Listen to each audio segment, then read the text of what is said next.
Welcome back to Animal Crossing New Horizons. I'm Dear Darling, and shall we see what's going on our lovely island of Fawnhallow today, where I did forget that I have not recorded an episode today. No, usually I do record before D&D, but this time we're recording after. And that's mainly because I didn't have time beforehand. But yes, how's things going? So what's going on? You might be like, how's the thumbnail art coming for the series which is dropping tomorrow?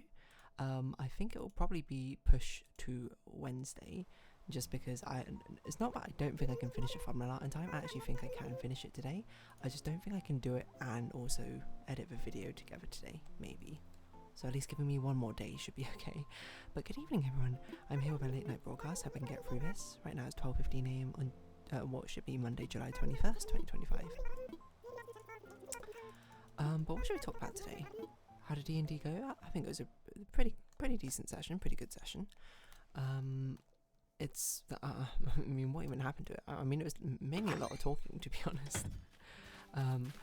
It was a lot of talking, and then one of my players did something which, you know, she spoke about ages ago, trying, but she needed a 5th level. She basically removed Cursed on herself, basically, but needed a 5th level spell slot spare to do so.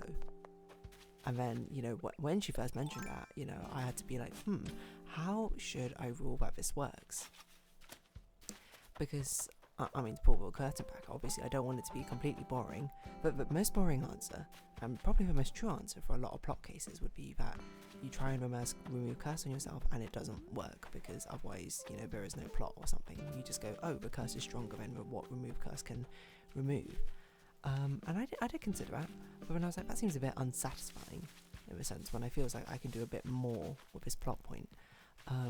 Unfortunately, I can't tell you exactly what the consequences are of it, but I can very much say that, I mean, they're not going to be earth-shatteringly devastating or anything, but, you know, there might be ramifications, good and bad. Who knows? On reflection, it's like this character in game has had just an absolute terrible day, or should I say emotionally tumultuous day. She basically had like a confrontation with someone who was pretending to be her, like, unknowingly, kind of, then a confrontation with her, like, their father, who was just insanely strict for no reason. Well, I mean, from his reason, he thought he thought that was the best choice, and then, you know, now trying to remove a curse which is placed upon her, and then realising, ooh, maybe there's some consequences to this. Now, I don't know exactly how and if the consequences will become apparent. I think there's a chance that they might not for a while, but at the very least, and it's possible actually that they never come to fruition, depending on the choices that they make. But it's more of a fact that it's there, I suppose. And you might be like, oh, you're a bit of a cruel DM for letting that go through. I did give a warning, where I was just like, you know, you have the potential here to remove the curse. I'm telling you, but you also have no idea what the consequences of this action will be. Are you sure you want to do this? Essentially, except for told in a more flavourful, law-like way. And she went, yes, I still do this, which I think is honestly makes a lot of sense. But dearie me, what could that possibly mean? I say in a very suspicious tone. So that's a lot of fun. It's not what I expected, because she did actually bring it up like ages ago, remove curse, because all the characters in this campaign are sort of cursed in kind of a way or another.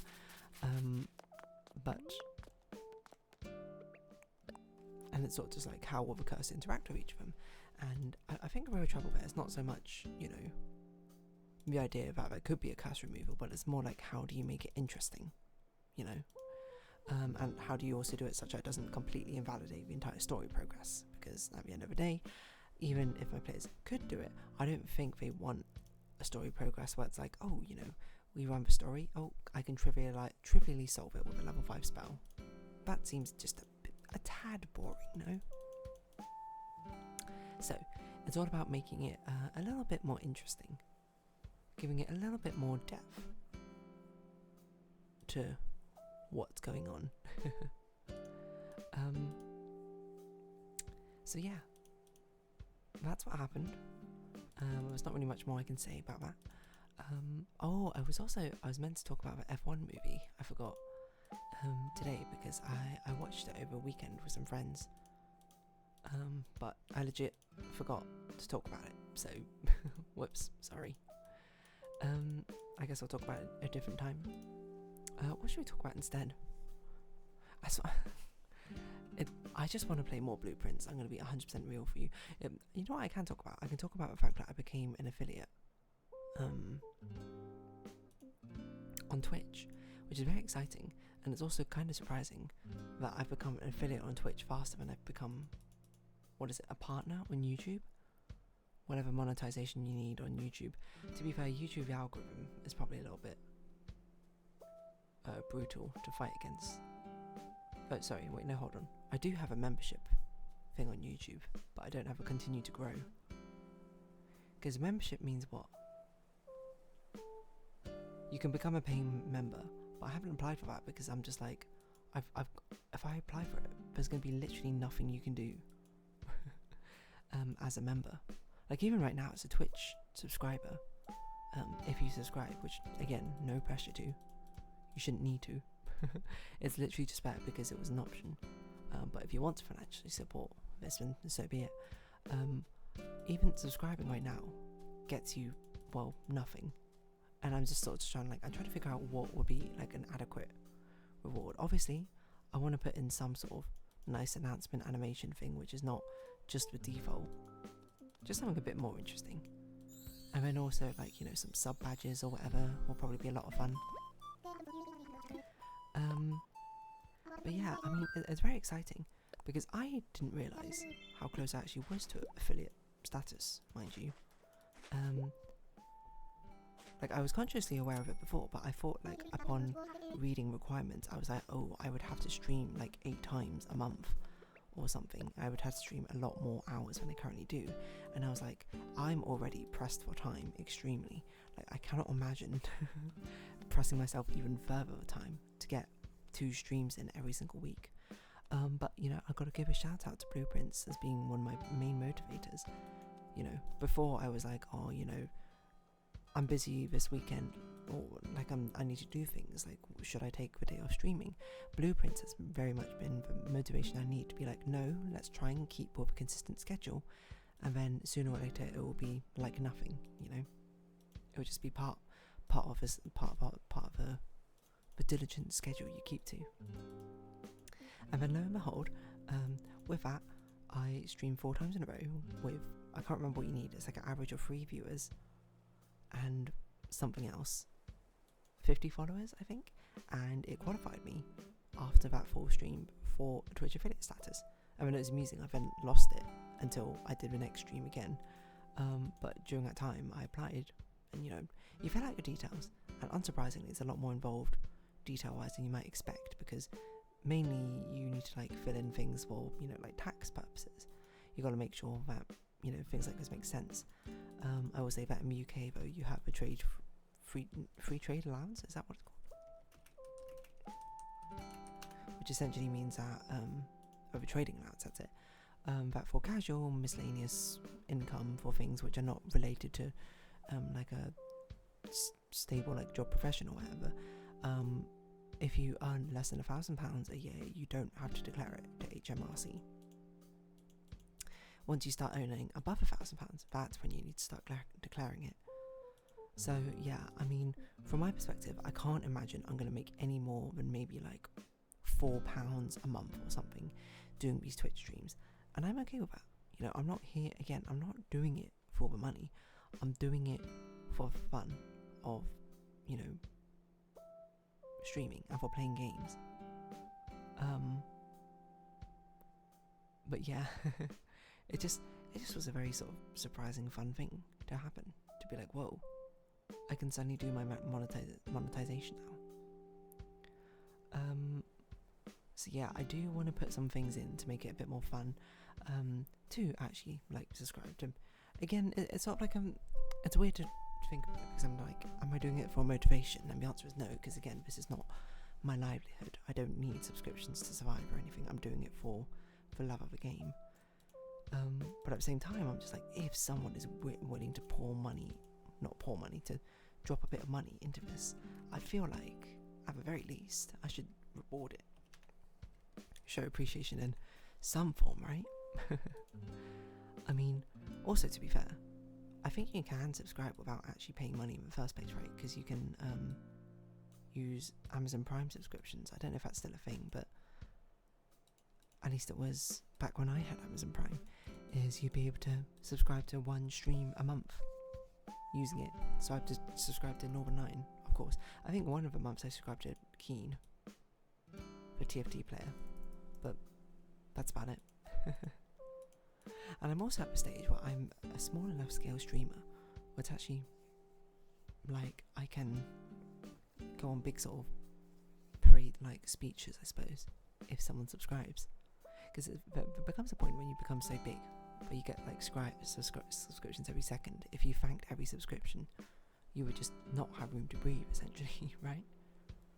So I think if anything I should revel in the moment.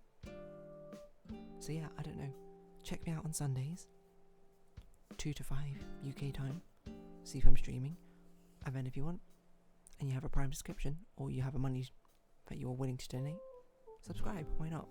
I would appreciate it, and you'll probably get some very long-winded speech about appreciation from me. But yeah, it also gives me the ability to run advertisements, which is fun,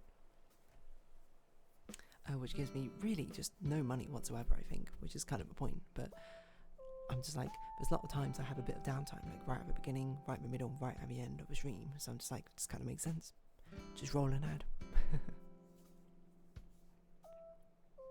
But yeah, I don't know what this means. I don't know if you can lose monetization if I just like stop streaming or whatever at some point, but I'm gonna keep on going for as long as I can keep going, and then we'll sort of see what happens. I mean, I'm not gonna turn my nose up if I get like if I'm just doing this for free, and then whoa, suddenly you get like £50 a year for doing it. It's not like the worst thing in the world. It's still something. So yeah, affiliate status. So I guess next goal, YouTube, which I'm not too far off. You need 4,000 watch hours in a year. I'm on 3,500. So I think the channel needs to probably hit about 2,000 subscribers before. Okay, maybe not that much, maybe about 1,600 before it actually happens.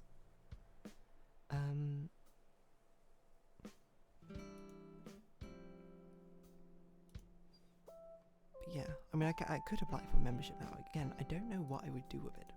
Shopping. If I had an online store. Supers. See, I don't even stream on YouTube though, so it doesn't really matter. If I start streaming on YouTube instead, then maybe there'll be something there to it, but as of right now, there is not. But yeah, I mean, on that note, maybe I'll round this episode off here, to be honest. It's a bit short, and keep talking. What else can I talk about? Affiliation. I don't know. I think it's just kind of cool, to be honest. I didn't realise I would get it this early. Again, I must tell you, there is no, like, I think I earned $2 last stream. That's because someone subscribed out of generosity of their own kindness. So you really don't earn a lot. How much do I earn from adverts? I don't actually know how to see earnings. Is this right? I earned 21 cents from adverts. Which is not actually all that bad considering I played 2 minutes of adverts, right? But no, the important thing to me is that I don't want to decrease the viewing experience by, you know, running a load of adverts or something, on trying to milk it out or anything. That's why I'm doing it in situations where just like I'm not doing anything else. Like when I'm setting up a stream, run an advert. No one's watching, who cares? Right in the middle, in the transitionary period, who cares at that point? At the end of a stream, who cares at that point, right? Probably you get less money from it because I must imagine it's based off how many people are actively watching, but at the same time, why not? The experience should feel the same as if I was not doing it. But the thing I thought was actually kind of cool is actually if you roll an advert, it disables pre-roll adverts for like 20 minutes or so for anyone who joins in. So it's like you roll an advert, and it means anyone else who's a new viewer joining in, not subscribed or anything, doesn't get an advert. And I'm like, that's pretty cool. I love that, you know. Make the experience better for everyone. Plus, also, if you subscribe, you don't get the advert in the first place. So it's odd. Not moot, but that's just kind of how it is. But yeah. So monetization. There you go. I think on that note, I'm going to round this episode up here. So if you have been watching, thank you very much. It's been Animal Crossing New Horizons. I've been Dear Darling. Likes, comments, subscription, shares, greatly appreciated. Socials, Discord down below. Hope to see each other again. But for now, it's our farewell. So until next time. Bye bye for now.